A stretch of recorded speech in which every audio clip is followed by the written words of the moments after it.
Today I want to talk to you about the Story-Brain Tango. Now, storytelling and the evolution of our brains have actually sort of been evolving together. We've been telling stories for thousands of years, and it's not clear whether our brain and the way it is wired allowed us to develop this capacity to tell stories, or whether our developing capacity to tell stories actually impacted our brains and their evolution. So I think that we developed our storied capacity not only to let us kind of represent what's happened in the past, but also to anticipate the future. Also to anticipate the future. Stories also allowed us to develop social cohesion, to be able to come together as groups to accomplish things that we could not have done as individuals. So stories, in a sense, paint pictures that all of us can walk into and share. And though we may have differences in the way we see the world, we, through a story, can cohere and develop a picture for how together we'd like to act into the future. Stories also allowed us to anticipate how others would behave. They allowed us to paint pictures of their personalities and give us a sense of what would get us in trouble with that individual and what would keep us on their good side.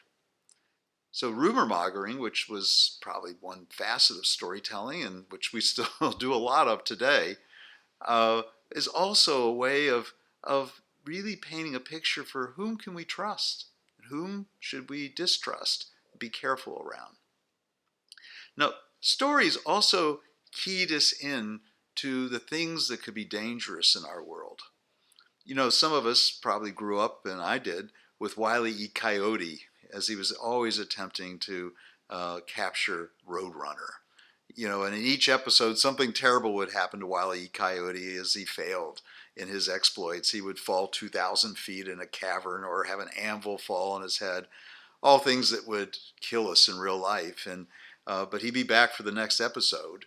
And stories allow us to, in a sense, visit the consequences of action without having to experience the adverse consequences in real life. They give us a chance to practice, to simulate what a situation might look like or feel like, and what people would do if we tried X, would they do Y?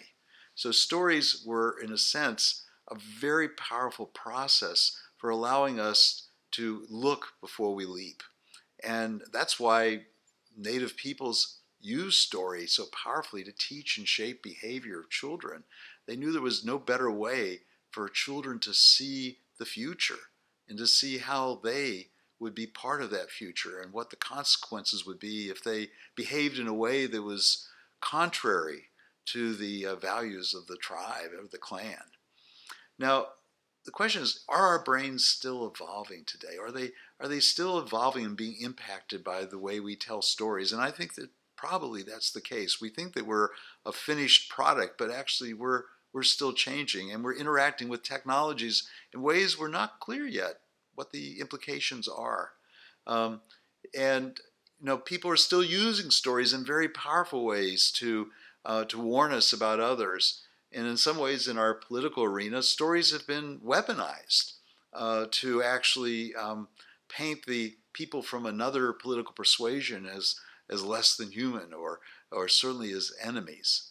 And the question I think we have to embrace today and in the future is, how can we use stories to create harmony and possibilities for engagement and cohesion? How can we use story for a force for good in our lives? And that's the thing we'll be exploring in many of the videos to come.